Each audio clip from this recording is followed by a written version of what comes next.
നീലാംബരി. രചന നീലാംബരി. അവതരണം ഷാഹുൽ മലയിൽ. Editing Faisal C M Nooncheri.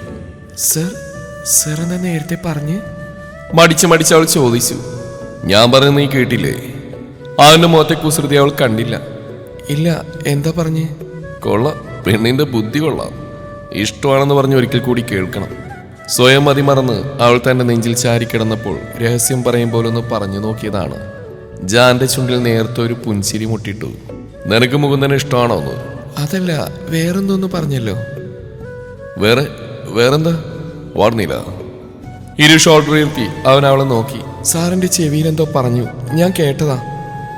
അവന്റെ ദേഹത്ത് നടന്നു മാറി അവൾ ചോദിച്ചു. ഓ ഗോഡ്, ഞാൻ ഇത് തന്നെ പറഞ്ഞ്. അല്ല, നീ എന്താ കേട്ട്?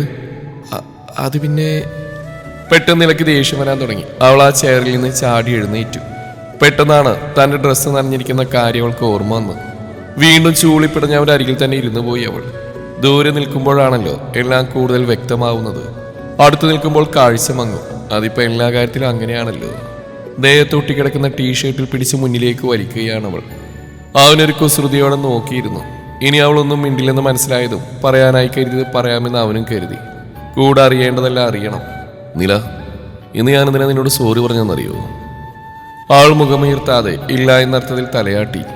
എല്ലാവരുടെയും മുമ്പിൽ വെച്ച് ഞാൻ തന്റെ പേഴ്സണൽ കാര്യത്തിൽ ഇടപെട്ടതിന് താൻ പറഞ്ഞില്ലേ, ഇരുട്ടിൽ മറിഞ്ഞിരും തന്നെ അനുവാദമില്ലാത്ത തന്റെ ദേഹത്തെ സ്പർശിക്കുന്നവനാണ് ഞാനെന്ന്. എനിക്ക് ദേഷ്യം വന്നു, അതുകൊണ്ടാണ് പബ്ലിക്കായിട്ട് ഇടപെട്ട്. അതുകൊണ്ട് മാത്രമല്ല, മുകുന്ദൻ പറഞ്ഞ മാത്രമേ ഞാൻ കേട്ടിട്ടുള്ളൂ. കൂടുതൽ കേൾക്കണം തോന്നി. I had no other option. ഇനി താൻ പറ, നിന്നെ പറ്റി. മുകുന്ദൻ നിന്റെ ആരാ? And who are you Neelambari? മഴയൊന്ന് തോർന്നപ്പോൾ കാവിയുടെ നില എന്നുള്ള വിളിയിലാണ് സ്വബോധം വീണ്ടെടുത്ത് നീലാംബരി ചാടിപ്പിടഞ്ഞ് എഴുന്നേറ്റത്. വേഗം തന്നെ ഔട്ട് ഹൗസിലേക്ക് ഓടി ഡ്രസ്സ് മാറി വന്നവൾ അപ്പോഴേക്കും ആവണിയോട് യാത്ര പറഞ്ഞ് ചൈതന്യ കാറിന്റെ ഫ്രണ്ട് സീറ്റിൽ സ്ഥാനം പിടിച്ചിരുന്നു. കാറിന്റെ പുറകിൽ കയറാൻ നേരം വെറുതെ ഒന്ന് തിരിഞ്ഞു നോക്കി നില. അപ്പോഴും നനഞ്ഞൊട്ടിയ ഡ്രസ്സുമായി ഒരു തൂണിൽ ചാരി കയ്യും കെട്ടി അവളെ നോക്കി അങ്ങനെ നിൽക്കുകയായിരുന്നു ജാൻ. വാശി പിടിച്ച് കരഞ്ഞിട്ടും കിട്ടാത്ത കളിപ്പാട്ടത്തിന് വേണ്ടി പിണങ്ങി നിൽക്കുന്ന കൊച്ചുകുട്ടിയുടെ ഭാവമായിരുന്നു ആ മുഖത്തപ്പോൾ. മുടിയൊക്കെ ആകെ ഉലഞ്ഞ് കണ്ണും മുഖവും ഒക്കെ ചുമന്ന് അങ്ങനെ. ചൈതന്യമുള്ളതുകൊണ്ട് തന്നെ കാറിൽ തികഞ്ഞ മൗനമായിരുന്നു. ഇടയ്ക്കിടയ്ക്ക് ചൈതന്യയുടെ കൈ കിരണിന്റെ ഇടത് കൈയിൽ മുറുകി. ഇടത് കൈ കുതറി മാറ്റി ഇരു കൈകളും സ്റ്റെയറിംഗിൽ പിടിച്ച് അവൻ ഡ്രൈവ് ചെയ്ത്. അപ്പോഴും സീറ്റിലേക്ക് ചാഞ്ഞു കിടന്ന് ചൈതന്യ കിരണിനെ തന്നെ നോക്കുന്നുണ്ടായിരുന്നു. കാവ്യയ്ക്ക് എന്തെന്നില്ലാത്ത ദേഷ്യം വന്നു. കിരൺ റിയർ വ്യൂ മിററിലൂടെ പുറകിലോട്ട് നോക്കിയപ്പോൾ കണ്ടത് സീറ്റിലേക്ക് ചാരി കണ്ണുകൾ അടച്ചു കിടക്കുന്ന കാവ്യയെയും പുറത്തെ കാഴ്ചകൾ നോക്കിയിരിക്കുന്ന നിലയുമാണ്. അവനും ആകെ വല്ലാതായി. പെൺകുട്ടികളെ കാണുമ്പോൾ താൻ ചുമ്മാ ഓരോ കോമഡിയൊക്കെ പറയാറുണ്ട്. മുമ്പ് ചെറിയ ലവ് ലൈനൊക്കെ വലിച്ചിട്ടുമുണ്ട്. അത് പറഞ്ഞൊക്കെ മാൻഷനിലുള്ളവർ തന്നെ കളിയാക്കാറുമുണ്ട്. പക്ഷേ ആരുമായും അതിരി കടന്ന വേറൊരു ബന്ധം തനിക്ക് ഉണ്ടായിട്ടില്ല. അതുകൊണ്ട് തന്നെയാ ചൈതന്യയുടെ ഇപ്പോഴുള്ള പെരുമാറ്റം എന്തിനു വേണ്ടിയാണെന്ന് മനസ്സിലാക്കിയിട്ടും ചിരിച്ചുകൊണ്ട് തന്നെ അവൾ ഒഴിവാക്കാൻ നോക്കിയത്. തന്റെ സ്ഥാനത്ത് ജാനായിരുന്നെങ്കിൽ ചിലപ്പോൾ ഒറ്റ ചവിട്ടിയും ഡോറും പൊളിച്ച് അവൾ റോഡിൽ കിടന്നേനെ. പക്ഷെ താൻ അങ്ങനെയല്ല. ഒരു നോ പറയാൻ തനിക്ക് ആക്ഷൻ സീൻ ക്രിയേറ്റ് ചെയ്യാൻ അറിയില്ല. ഹോട്ടലിലെത്തിയപ്പോൾ ചൈതന്യ കാറിൽ നിന്നും പുറത്തേക്ക് ഇറങ്ങി. മനസ്സിൽ വല്ലാത്ത നിരാശ തോന്നി അവൾക്ക്. പുറകിലേക്ക് തിരിഞ്ഞു നോക്കി കാവ്യ നിലയെ അവൾ നല്ലപോലെ സ്മരിച്ചു. ഇവളുമാരില്ലായിരുന്നെങ്കിൽ ഇന്നത്തെ രാത്രി കിരണിന്റെ കൂടെ ആഘോഷിക്കായിരുന്നു. നാശങ്ങൾ. ബെൻസ് കാറിൽ കൊണ്ടുനടക്കാൻ മാത്രം എന്ത് യോഗ്യതയാ ഈ പീറ പെൺപിള്ളേർക്കുള്ളു. കുറച്ച് തൊലി വെളുപ്പുണ്ട്, അതിൻ്റെയാവും. ഓഹ്, ആ നീല അവളെ കാണുമ്പോൾ വലിച്ചു കീറാനാ തോന്നുന്നത്. ഷൂട്ട് തീരും മുമ്പ് കൈവാക്കിനെ കൈ കിട്ടും. അവളുടെ മുഖത്തിനിട്ടൊന്ന് പണിയണം. വേറൊരു ഓഫീസ് അസിസ്റ്റന്റിന് ഇത്രയും ഗ്ലാമറിന്റെ ആവശ്യമില്ല. റൂമിലേക്ക് പോകുന്നതിനിടയിൽ ചൈതന്യയുടെ മനസ്സിൽ മുഴുവൻ നീലാംബരി ആയിരുന്നു. അവളുടെ സൗന്ദര്യം ചൈതന്യയിൽ സ്ത്രീ സഹജമായ അസൂയയുടെ കൊടിമുടി കയറ്റി മുകളിൽ എത്തിച്ചിരുന്നു. പിള്ളേരെ ഉറങ്ങിയോ? ഡ്രൈവിങ്ങിനിടയിൽ കിരൺ ചോദിച്ചു. അനക്കമൊന്നുമില്ല. അവൻ വണ്ടി സൈഡാക്കി നിർത്തി പുറകിലേക്ക് തിരിഞ്ഞു നോക്കി. നില ഉറങ്ങുകയാണ്. കാവ്യ കണ്ണും തുറന്ന് മുഖവും വീർപ്പിച്ചിരിക്കുന്നു. കിരണിനെ അവളെ കണ്ടപ്പോൾ ചിരി വന്നു. നീ വന്നേ, ചായ കുടിക്കാം. എന്നിട്ടും കാവ്യം മൈൻഡ് ചെയ്തില്ല. നീ പെണ്ണേ, നിന്നോടാ പറഞ്ഞ് വാ. അവൻ വീണ്ടും പറയുകയാണ്. എനിക്ക് വേണ്ട, സിനിമാ നടിയും കൂട്ടി പോയിക്കോ. ചായ കുടിക്കാനോ? കാവ്യ ബാക്കി പറയാൻ നിർത്തി. കുടിക്കാനോ? ബാക്കി കൂടി പറയണി, എന്താ നിർത്തി കളഞ്ഞ്? അതും പറഞ്ഞ് കിരൺ ഡോറൊന്ന് പുറത്തേക്ക് ഇറങ്ങുന്ന കണ്ടപ്പോൾ കാവ്യ ഒന്ന് പരിങ്ങി. അവളുടെ സൈഡിലെ ഡോറ് തുറന്ന് അവൻ ഡോറിൽ ചാരി ഒന്ന് കുനിഞ്ഞു നിന്നു. പറ, ബാക്കിയൂടെ പറ. കിരൺ രണ്ടും കൽപ്പിച്ച് അവളെ നോക്കി നിന്നു. എനിക്കറിയില്ല, ലേറ്റാവുന്നു കിരൺ, ഞങ്ങൾ ഹോസ്റ്റലിലെത്തിക്ക്. കാവ്യ കിടന്ന് പരിങ്ങുന്ന കണ്ടപ്പോൾ കിരണിന് ശരിയാണ് വന്ന്. അസൂയ തീരെയില്ല പെണ്ണിന്. ചൈതന്യ കയ്യിൽ പിടിക്കുന്ന കണ്ടിട്ടാണ് ഇളക്കം. മാറ്റിത്തരാം. ഒരു കള്ളച്ചിരിയോടെ തന്റെ അടുത്തേക്ക് ചാഞ്ഞു വരുന്നവനെ അവൾ അമ്പരപ്പോടെ നോക്കി. കൃഷ്ണ, ഇവനെന്താ കാറി കയറി ഇരിക്കാൻ പോവാണോ? ഇരുന്നിട്ട് എന്ത് ചെയ്യാനാ? അവൾ പെട്ടെന്ന് നിലയുടെ കയ്യിലൊന്ന് പിച്ചി. അമ്മേ! നിലയുടെ വിളിയേട്ട് കിരണൊന്ന് ഞെട്ടി. പരിസരബോധം വന്ന നില ചുറ്റും നോക്കി. ഇതെവിടെയാ? എന്തെവിടെ നിർത്തിയേ? കിരണേട്ടാ, എന്താ പുറത്ത് നിൽക്കുന്നേ? കിരൺ കാവ്യം തുറച്ചു പോയിക്കൊണ്ട് അവളോട് പറഞ്ഞു. അല്ല, നിങ്ങൾക്ക് ചായ വേണം? വാ ഇറങ്ങി, ഫുഡ് കഴിച്ചിട്ട് ഹോസ്റ്റലിൽ പോവാം. സമയം ഒരുപാടായി. ഇരുന്ന് കണ്ണൂരിട്ടാതെ ഇറങ്ങിയടി ചക്കപ്പോത്തെ. അവസാനം കാവ്യയെ നോക്കി വിരട്ടിക്കൊണ്ട് അവൻ ഡോറിനടുത്തുനിന്നും മാറി നിന്നു. ഫുഡ് കഴിക്കുമ്പോഴും മുഖം വീർപ്പിച്ചിരിക്കുന്ന കാവ്യയുടെ മുഖത്തായിരുന്നു കിരണിന്റെ ശ്രദ്ധ. നീ മഴ പെയ്തപ്പോ എവിടെയായിരുന്നു? പെട്ടെന്നാണ് കാവ്യ നിലയെ നോക്കി ചോദിച്ച്. പൂളില്. മസാല ദോശ മുറിച്ച് വായിൽ വെക്കുന്നതിനിടെ നില അറിയാതെ പറഞ്ഞുപോയി. പൂളിലോ? കാവ്യയും കിരണും ഒരുപോലെ ഞെട്ടി. അത് പിന്നെ പൂളിന്റെ സൈഡില് അവിടെ. തുടങ്ങിയ അവിടെ ഒരു വിക്കല്. സത്യം പറഞ്ഞോ, ഇല്ലെങ്കിൽ 10 മസാല ദോശ നിന്നെ ഇവിടെ ഇരുത്തി തീറ്റിക്കും ഞാൻ. ഷർട്ടിന്റെ സ്ലീവ് മുകളിലേക്ക് ഒന്നുകൂടി കയറ്റിക്കൊണ്ട് ദൂരെ നിന്ന് വെയിറ്റർ വിളിക്കാൻ കിരൺ കൈ ഉയർത്തി. അയ്യോ കിരണേട്ട, വേണ്ട, ഞാൻ പറയാം. കിരണിന്റെ കയ്യിൽ പിടിച്ച് തടഞ്ഞുകൊണ്ട് അവൾ പറഞ്ഞു. ആ എന്നാ വേഗം പറഞ്ഞു. ടേബിളിൽ കൈകുത്തി അതിൽ മുഖം താങ്ങി അവൻ കേൾക്കാനായി അവളെ നോക്കി. അത് പിന്നെ ഞാൻ പൂളില് വീണുപോയി. ചമ്മിയ ചിരിയോടെ പറയുന്ന നിലയെ കാവ്യയും കിരണും മാറി മാറി നോക്കി. എന്നിട്ട് ഉറക്കെ പൊട്ടിച്ചിരിച്ചു. പൂളിലോ? നീയോ? എങ്ങനെ? ചിരിച്ചുകൊണ്ട് കാവ്യ ചോദിക്കുമ്പോൾ നിലക്കാകെ ദേഷ്യം വന്നു. ആ വീണു. എന്തേ? എനിക്ക് പൂളിൽ വീഴാൻ പാടില്ലേ? ഞാൻ വീണു, ഇനിയും വീഴും. നീ വാ, ഞാൻ വീണ് കാണിച്ചു തരാം. വഴക്കിടാനുള്ള തയ്യാറെടുപ്പിലാണ് പെണ്ണ്. ഇവളെ വളരാൻ അനുവദിച്ചുകൂടാ. കിരൺ ചിരി കടിച്ചമർത്തി നിലയോട് പറഞ്ഞു. മതി മതി. അല്ല, നിനക്ക് നീന്താനറിയോ? ചിരി അടക്കി കിരൺ ചോദിക്കുമ്പോൾ ഇല്ലെന്നർത്ഥത്തിൽ നില തലയാട്ടി. ഇല്ലേ? പിന്നെ എങ്ങനെയാ നീ തിരികെ കയറിയത്? നല്ല ആഴമുള്ള പൂളാണല്ലോ അത്. അതൊക്കെ ഞാൻ പയ്യെ പയ്യെ നടന്നങ്ങ് കയറി. കൊള്ളാം, ആഴമുള്ള പൂള്. അതിൽ നീ നടന്നു കയറിയല്ലേ? വിശ്വസിച്ചു. എന്തായാലും നാളത്തെ ഷൂട്ടിംഗ് മുടങ്ങിയല്ലോ, ഭാഗ്യം. കാവ്യ പറയുമ്പോൾ കിരൺ അവൾ തുറച്ചു നോക്കി. ഓ, പെങ്ങളെ പറഞ്ഞ പിടിച്ചു കാണില്ല. സത്യല്ലേ ഞാൻ പറഞ്ഞു? ആ പൂളിൽ വീണ് ഇവളെങ്ങനെ തട്ടിപ്പോയിരുന്നെങ്കിൽ എന്താ അവസ്ഥ? നാളത്തെ ഷൂട്ടിംഗ് ഗോവിന്ദ. കാവ്യ നിലയെ കളിയാക്കിക്കൊണ്ട് പറഞ്ഞു. പോത്തുപോലെ വളർന്ന ആരും പൂളിൽ വീണ് മരിച്ചിട്ടില്ലെന്നാണല്ലോ ജാൻ സാറ് പറഞ്ഞ്. മസാല ദോശയുടെ ടേസ്റ്റ് വീണ്ടും നിലയെ ചതിച്ചു. എന്തോ? എങ്ങനെ? ആര് പറഞ്ഞു എന്നാ നീ പറഞ്ഞേ? കിരണിന്റെ ചോദ്യവും കാവ്യയുടെ നോട്ടവും സഹിക്കവയ്യാതെ നടന്ന കാര്യങ്ങൾ വള്ളി പുള്ളി തെറ്റാതെ, അല്ല വള്ളിയും പുള്ളിയും ഒളിപ്പിച്ചു വെച്ച് ബാക്കി അവളങ്ങ് പറഞ്ഞു. ചുമ്മാതല്ല, നനഞ്ഞ കോഴിയെ പോലെ ചെക്കൻ തൂണും ചാരി നിന്നത്. നമ്മളറിയാതെ എന്തൊക്കെയോ നടക്കുന്നുണ്ട് അല്ലേ കാവ്യേ? ഉടനെ കണ്ടുപിടിക്കുന്നുണ്ട് ഞാൻ. ഒരു വല്ലാത്ത ചിരിയോടെയാണ് കിരൺ നിലയെ നോക്കി അത് പറഞ്ഞത്. ആ അതന്നെ എനിക്കും പറയാനുള്ളത്. നമ്മളറിയാതെ പലതും നടക്കുന്നുണ്ട്. കുറച്ചു മുമ്പ് കാറിൽ വെച്ച് ഞാൻ കണ്ടതാണല്ലോ. കാവ്യ ആ തക്കത്തിന് കിരണിട്ട് താങ്ങി. തന്നെയും ചൈതന്യയും ചേർത്ത് പെണ്ണ് കളി തുടങ്ങിയെന്ന് മനസ്സിലായപ്പോൾ കിരണിനെ ഹാരിളകി. രണ്ടും കൂടി മുടിഞ്ഞ വഴക്കെടുത്തുമ്പോൾ നിലനേരെ വാഷ്റൂമിലേക്ക് ഓടി. രക്ഷപ്പെടാൻ കിട്ടിയ അവസരം കുട്ടി നല്ലപോലെ ഉപയോഗപ്പെടുത്തി. കാവ്യയെ കെട്ടിപ്പിടിച്ചെടുക്കുകയാണ് നീലാംബരി. കാവ്യാണെങ്കിൽ നല്ല ഉറക്കവും. ശവം കട്ടിലെ നാറ്റടിച്ചാൽ മതി ഇവൾക്ക്. ഡി കുഞ്ഞിക്കളി. നില വെറുതെ കാവ്യയെ തോണ്ടി വിളിച്ചു. ചുമ്മാ ഒരു മനസ്സുഖം. തന്റെ ഉറക്കം നഷ്ടപ്പെട്ട സ്ഥിതിക്ക് നന്നായിട്ട് ഉറങ്ങുന്ന കാവ്യയെ കാണുമ്പോൾ വെറുതെ ഒരു കണ്ണുകടി, കൈയൊക്കെ വിറിവിറിക്കുന്ന പോലെ. നില കാവ്യയിൽ നിന്നൊന്നും മറിഞ്ഞ് കട്ടിലിന്റെ ചുമരിനോട് അഭിമുഖമായി കിടന്നു. നേരം പുലരാറായി. കണ്ണടച്ചാലും തുറന്നാലുമൊക്കെ മനസ്സിൽ അവന്റെ മുഖമാണ്. ഇപ്പോഴും അവന്റെ ഉടലിന്റെ ചൂട് തന്റെ ശരീരത്തിൽ തങ്ങി നിൽക്കും പോലെ. പലപ്പോഴായി തന്നോട് മാത്രം എന്തോ ഒരടുപ്പം ജാൻ സാർ കാണിക്കുന്ന പോലെ തോന്നിയിട്ടുണ്ട്. സാറിന്റെ നോട്ടത്തിലും ഭാവത്തിലും എല്ലാം അതുണ്ട്. ആദ്യമൊക്കെ കരുതിയത് തന്നോട് ദേഷ്യമാണെന്നാണ്. പക്ഷേ അന്ന് കയ്യിലെ മുറിയിൽ മരുന്ന് വയ്ക്കുമ്പോഴും ലിഫ്റ്റിൽ പൊതിഞ്ഞു പിടിക്കുമ്പോഴും ഇപ്പൊ വീട്ടിൽ വെച്ച് വാരി എടുക്കുമ്പോഴുമെല്ലാം ആ കണ്ണുകളിൽ ദേഷ്യമല്ല താൻ കണ്ടത്, മറിച്ച് മറ്റെന്തോ ആണ്. അതുതന്നെയാണ് സാറിന്ന് തന്നോട് തുറന്നു പറഞ്ഞത്. പക്ഷേ ആളത് സമ്മതിക്കുന്നില്ലല്ലോ. താൻ എടുത്ത് ചോദിച്ചപ്പോൾ തിരിച്ചു മറു ചോദ്യങ്ങൾ കൊണ്ട് തന്നെ കുഴപ്പിച്ചു. ജാൻ സാറിന്റെ ചോദ്യങ്ങൾക്ക് മറുപടി നൽകാൻ അപ്പോൾ തനിക്ക് കഴിഞ്ഞിരുന്നില്ല. എങ്ങനെ കഴിയും? തന്റെ ശ്രദ്ധ മുഴുവൻ മറ്റെന്തിലോ ആയിരുന്നു. മറ്റെന്തോ അല്ല, ആ ചേർത്ത് പിടിക്കലിൽ സ്വയം മറന്നുപോയി എന്ന് വേണം പറയാൻ. ജാൻ സാറ് പറഞ്ഞ ആ രഹസ്യം പോലും അത് കാരണമാണ് കേൾക്കാൻ കഴിയാഞ്ഞത്. പക്ഷെ താൻ കേട്ടതാണല്ലോ, തന്റെ കാതിലൊരു കാറ്റുപോലെ. ഞാൻ നിന്നെ പ്രണയിക്കുന്നു. അങ്ങനെ തന്നെയല്ലേ പറഞ്ഞത്? ഒരു നിമിഷം അവന്റെ നെഞ്ചിൽ മതിമറന്ന് പുണർന്നിരുന്നതിനെ അവൾ സ്വയം ശപിച്ചു. ജാൻ സാർ തന്റെ ഇഷ്ടം പറഞ്ഞതാണെങ്കിൽ താൻ എന്തു മറുപടി പറയുമായിരുന്നു? ഇതുവരെ ചിന്തിച്ചിട്ടില്ലാത്ത കാര്യം അവൾ സ്വയം തന്നോട് തന്നെ ചോദിച്ചു പോയി. ജാൻ സാറ് ചോദിച്ച ചോദ്യങ്ങൾക്ക് പോലും മറുപടി നൽകാൻ കഴിഞ്ഞില്ല. പിന്നെയാ ഇത്, തന്നെക്കുറിച്ച്, തന്റെ ഫാമിലിയെക്കുറിച്ച്, മുകുന്ദേട്ടനെ കുറിച്ച്. മുകുന്ദൻ എന്ന പേര് മനസ്സിലേക്ക് കടന്നു വന്നു. കണ്ട സ്വപ്നങ്ങളെല്ലാം ദൂരേക്ക് അകലെന്ന് അവൾ തിരിച്ചറിഞ്ഞു. മുകുന്ദന്റെ കൊലക്കാരെ കഴുത്തിൽ മുറുകും മുമ്പ് സ്വയം മരണത്തെ വീളയഴിക്കാൻ കാത്തിരിക്കുന്ന ഈ നീലാംബരിക്ക് എന്ത് സ്വപ്നങ്ങൾ, എന്ത് പ്രണയം. തനിക്കൊരിക്കലും രക്ഷപ്പെടാൻ കഴിയില്ല. മേലാറ്റൂർ മനയിൽ നിന്നും തനിക്ക് പുറം ലോകം കാണാൻ കഴിയുമെന്നുള്ളത് സ്വപ്നത്തിൽ പോലും കരുതിയതല്ല. പക്ഷെ കഴിഞ്ഞു. ഇനി അങ്ങനെ ആവണമെന്നില്ല. പൂജയ്ക്ക് പോകുമ്പോൾ തിരികെ വരാൻ കഴിയുമോ എന്ന് പോലും അറിയില്ല. മുകുന്ദേട്ടനുമായുള്ള വിവാഹ നിശ്ചയം കഴിഞ്ഞാൽ പിന്നെ തിരികെ വിട്ടില്ലെങ്കിലോ? ഫെബ്രുവരി വരെയുള്ള 6 മാസക്കാലത്തെ സമയം തൻ്റെ മുന്നിലുണ്ട്. അത് കഴിഞ്ഞാൽ എല്ലാം തീരും. നീലാംബരി എന്ന കഥ അവിടെ അവസാനിക്കും. അവളുടെ കണ്ണിൽ നിന്നും കണ്ണുനീർ ധാരയായി ഒഴുകി. തൊട്ടുമുന്നേ ചിന്തിച്ചു കൂട്ടിയ സ്വപ്നങ്ങളൊക്കെയും അവൾ താഴിട്ട് പൂട്ടി. അത് തുറക്കാൻ പാടില്ല. തുറന്നാൽ ഒരിക്കലും ഉണങ്ങാത്ത മുറിവും പേറി അലയേണ്ടി വരും, തൻ്റെ മരണശേഷവും. ജാനും കിരണും ഒഴികെ മാൻഷനിലെ എല്ലാവരും ഡൈനിങ് ടേബിളിൽ ഒത്തുകൂടി. ബ്രേക്ക്ഫാസ്റ്റ് കഴിക്കാനിരിക്കുമ്പോഴും ആവണിയിലും മാധവിയിലും ഒരു വിജയശിനി ഉണ്ടായിരുന്നു.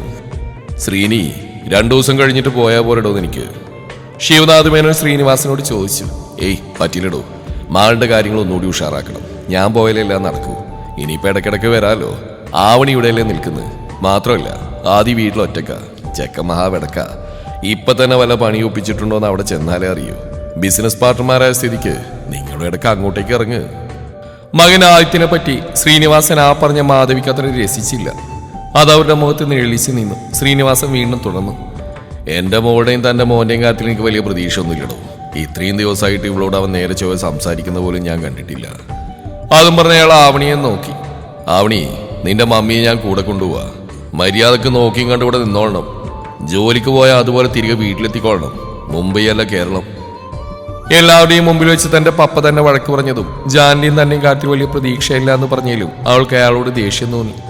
പക്ഷെ ആ ദേഷ്യം ഇവിടെ കാണിക്കാൻ കഴിയില്ലല്ലോ. തികഞ്ഞ ബഹുമാനം വാരി വിതറി അവൾ ചിരിക്കാൻ ശ്രമിച്ചു. അപ്പോഴും മാധവി തന്റെ ഭർത്താവിന്റെ തുറന്നു പറച്ചിലിൽ അയാളെ നോക്കി പല്ലിറുമി. ശ്രീനി, ആവണി ഇവിടെ നിൽക്കുന്നത് നിന്റെ മോളായിട്ടാണ്. അല്ലാതെ ഇപ്പം അതിന് മറ്റൊരു അർത്ഥം കൊടുക്കേണ്ട കാര്യമില്ല. ഉണ്ണിക്കുട്ടന്റെ കാര്യം നിങ്ങളോട് ഞാൻ നേരത്തെ സൂചിപ്പിച്ചതാണല്ലോ. അവന്റെ ജീവിതത്തിൽ തീരുമാനം എടുക്കാനുള്ള പൂർണ്ണ അവകാശം അവന് തന്നെയാണ്. കാര്യം ഉണ്ണിക്കുട്ടനും കിരണും ഞങ്ങൾ വിവാഹം നോക്കുന്നുണ്ടെന്നുള്ളത് ശരിയാ. പക്ഷെ ഞങ്ങൾ അവരതിന് ഫോഴ്സ് ചെയ്തിട്ടില്ല, ചെയ്യേയില്ല. ഉണ്ണിക്കുട്ടന്റെ കാര്യത്തിൽ ചെയ്തിട്ട് കാര്യമില്ല. അവന്റെ ലൈഫിൽ തീരുമാനം എടുക്കുന്ന അവൻ തന്നെയാ. ആവണി മോൾക്ക് അങ്കിള് പറയുന്ന മനസ്സിലായല്ലോ അല്ലേ? വെറുതെ ആവശ്യമില്ലാത്ത പ്രതീക്ഷ കൊണ്ടടക്കേണ്ട. അതാ ഞാൻ ഉദ്ദേശിച്ച്. എൻ്റെ പ്രിയപ്പെട്ട സുഹൃത്ത് ശ്രീനിവാസന്റെ മകളായിട്ട് മാത്രമേ ഞങ്ങൾ മോളിപ്പോൾ കാണുന്നുള്ളൂ. ബാക്കിയൊക്കെ വിധി പോലെ നടക്കും. ശ്രീനിവാസനെ നോക്കിയാണ് ശിവനാഥ് മേനോൻ പറഞ്ഞു തുടങ്ങിയെങ്കിൽ അവസാനം അയാൾ ആവണിയുടെ മുഖത്ത് നോക്കിയാണ് അത് അവസാനിപ്പിച്ച്. അയാളുടെ ആ മറുപടി കനകത്തിനും ജയേന്ദ്രനും ശ്രീപാർവതിക്കും നന്നേ ബോധിച്ചുവെങ്കിൽ അതിന് ആവണി നല്ലപോലെ ഒന്ന് പുഞ്ചിരിച്ചു മാത്രമേ ഉണ്ടായിരുന്നുള്ളൂ. ഉള്ളിൽ തിളച്ചു മറിയുന്ന വിഷം മറച്ചു വെച്ച് അവൾ മനസ്സിലായി ഓർത്ത്. അതെ അങ്കിൾ, എനിക്കെല്ലാം മനസ്സിലായി. പക്ഷേ ആ വിധി ഞാൻ തീരുമാനിക്കും. ആ മുഖത്തോടെ അവൾ തന്റെ അമ്മയെ നോക്കി പുഞ്ചിരിക്കുമ്പോൾ അവരുടെ മുഖത്തും കുടില നിറഞ്ഞ പുഞ്ചിരി ഉണ്ടായിരുന്നു. പെട്ടെന്നാണ് സ്റ്റെയർ ഇറങ്ങി വരുന്ന ജാനി കിരണിനെ എല്ലാവരും ശ്രദ്ധിച്ച്. റെഡ് കളർ ടീഷർട്ടും ബ്ലൂ ജീൻസും ബ്ലൂ ജീൻ ജാക്കറ്റുമായിരുന്നു ജാന്റെ വേഷമെങ്കിൽ ബ്ലാക്ക് കളർ ഷർട്ടും ബ്ലൂ ജീൻസുമായിരുന്നു കിരൺ ധരിച്ചിരുന്നത്. ഇരുവരെന്തോ സീരിയസ് ആയി സംസാരിക്കുന്നുണ്ടായിരുന്നു. ആവണിയുടെ കണ്ണുകൾ ജാനിന്റെ ജ്വലിച്ച് നിൽക്കുന്ന ആകർഷണതയിൽ കുടുങ്ങിക്കിടന്നു. ഒന്നും മിണ്ടാതെ ഫോണിൽ നോക്കിയിരിക്കുന്ന ശ്രീ പാർവതിയുടെ ഇരുവശങ്ങളിലുമായി ആ അമ്മയുടെ ആൺമക്കൾ പോയി നിന്നു. നിങ്ങൾ കഴിക്കുന്നില്ലേ? ശ്രീ മുഖമുയർത്തി ചോദിച്ചു. ഇല്ല, ഞങ്ങൾക്ക് ഫ്ലാറ്റിലെത്തണം. ഷൂട്ടിന്ന് അവിടെയാ. ഇപ്പൊ സ്റ്റാഫുകളെല്ലാവരും എത്തിക്കാണും. ഞങ്ങൾ ബ്രേക്ക്ഫാസ്റ്റ് ഇവിടെ നിന്ന് കഴിച്ചോളാം. ശ്രീയുടെ ചോദ്യത്തിന് മറുപടി നൽകിയത് കിരണാണ്. ആവണി ആകെയിരുന്നു പരിങ്ങി. എങ്ങനെ ഇവിടെ കൂടെ പോകണല്ലോ? ഫ്ലാറ്റിലോ? ആരുടെ ഫ്ലാറ്റിലെ ഷൂട്ട്? ആവണിക്ക് ചോദിക്കാതിരിക്കാൻ കഴിഞ്ഞില്ല. ജാനെ നോക്കിയാണ് അവൾ ചോദിച്ചെങ്കിലും അവൻ മൈൻഡ് കൂടി ചെയ്തില്ല. കിരണാണ് അതിന് മറുപടി നൽകിയത്. ഞങ്ങളുടെ തന്നെയാ, ഞങ്ങൾ അവിടെയാ താമസം. ഇവിടെയുള്ള ഷൂട്ട് കഴിഞ്ഞു. അടുത്ത ലൊക്കേഷൻ ഫ്ലാറ്റാ. അപ്പോൾ ഓക്കെ, ഞങ്ങൾ ഇറങ്ങുന്നു. അവനെല്ലാവരുടെയും മുഖത്ത് നോക്കി പറഞ്ഞു. ആവണിക്ക് മുഖത്തടിയിട്ടിയ പോലെയായി. ആവണിക്ക് മാത്രമല്ല, മാധവിക്കും. അമ്പരപ്പോടെ ഇരുവരും മുഖത്തോട് മുഖം നോക്കി. അപ്പോ നിങ്ങൾ ഇവിടെയല്ലേ താമസം? ശ്രീനിവാസനാണ് അത് ചോദിച്ചത്. അല്ലെങ്കിൽ ഞങ്ങൾ വീക്കെൻഡിൽ മാത്രമേ ഇവിടെ വരാറുള്ളൂ. ചിലപ്പോൾ വരാറുകൂടിയില്ല. അത് പറയുമ്പോൾ കിരണിന്റെ മുഖത്ത് ആവണിക്കായി ഒരു കള്ള ചിരിയും ഉണ്ടായിരുന്നു. അപ്പൊ ഞാനും വരും നിങ്ങളുടെ കൂടെ. എനിക്ക് ഷൂട്ട് കാണാലോ. ഉള്ളിലൊളിപ്പിച്ച നിരാശയോടെ ആവണി ചാടിപ്പിടഞ്ഞ് എഴുന്നേറ്റു. ആവണിയെ തടയാൻ കഴിയില്ലല്ലോ. കാരണം ആവണി ജാന്റെ PSI സ്ഥാനേറ്റ് കഴിഞ്ഞതാണല്ലോ. അധികാരത്തോടെ ജാന്റെ കയ്യിൽ നിന്നും ഫയൽസ് വാങ്ങി അവൾ അവന്റെ പുറകിലായി പതുങ്ങി. തന്റെ മകളുടെ പ്രവൃത്തിയിൽ മാധവിക്ക് അഭിമാനം തോന്നി. അവസരത്തിനോ തന്റെ മകൾക്ക് പ്രവർത്തിക്കാൻ അറിയാം. ചൈതന്യെ പിക്ക് ചെയ്യണ്ടേ? ജാൻ നോക്കി കിരൺ ചോദിച്ചു. നോ, ഞാൻ ലൂക്കിയോട് പറഞ്ഞിട്ടുണ്ട് കിരൺ. അവരെങ്ങനെ വരുന്നു? ഡ്രൈവ് ചെയ്യുന്നതിനിടെ ജാൻ കിരണിനോട് ചോദിച്ചു. അവരോ? ആര്? കിരൺ സംശയത്തോടെ ജാനെ നോക്കി. അത് അവര്, I mean Neelambari and Kavya. ജാന്റെ പരിങ്ങിയുള്ള സംസാരം കേട്ടപ്പോൾ കിരണിന്റെ കള്ളച്ചെക്കിനുണർന്നു. ആ എനിക്കറിയില്ല, എങ്ങനെയെങ്കിലും വന്നോളൂ. എങ്ങും തൊടാതെയുള്ള കിരണിന്റെ സംസാരം കേട്ട് ജാന് ദേഷ്യം വന്നു. പക്ഷെ അവന് അങ്ങനെ അങ്ങ് വീഴാൻ പറ്റില്ലല്ലോ. Oh you don't know about them. Okay then അവരെ തൽക്കാലം നമുക്ക് ടീമിൽ നിന്ന് മാറ്റാം. എന്താ അതിനാ അവരെ മാറ്റുന്നു? കിരൺ സംശയത്തോടെ ജാനെ നോക്കി. ഇന്നലെ ഓവർ ടൈം ഡ്യൂട്ടി ചെയ്തല്ലേ. പിന്നെ ഒരു കാര്യം, ആ നില, ആ കുട്ടി ഇന്നലെ പൂളിൽ വീണു. തിരികെ കയറാൻ ഞാനാ ഹെൽപ്പ് ചെയ്ത്. സോ എനിക്ക് തോന്നുന്നു അവർ ലീവ് എടുത്തോട്ടെ അല്ലേ? ജാൻ പറയുന്ന കേട്ടപ്പോൾ കിരണിന്റെ കണ്ണുകളൊന്ന് കുറുകി. ഓ നീ എനിക്കും ഉണ്ടാക്കിയാണല്ലേ, കാണിച്ചേരടാ രഹസ്യ കാമുക.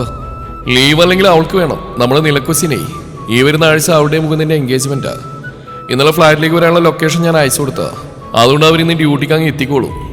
പറഞ്ഞു കഴിഞ്ഞ് കിരൺ ജാനെ ഒന്ന് പാളി നോക്കി. മുഖത്ത് മാറ്റമൊന്നുമില്ല, പക്ഷെ കാറിന് നല്ല മാറ്റമുണ്ട്. എന്റെ ദൈവമേ, ഒന്ന് പയ്യപ്പോടെ കാറാ, കൊല്ലു നീ, അയ്യോ! ജാന്റെ വലത് കയ്യിൽ കിടന്നുള്ള സ്റ്റെയറിങ്ങിന്റെ കറക്കം കണ്ട് കിരണിന്റെ കണ്ണ് മിഴിഞ്ഞു വന്നു.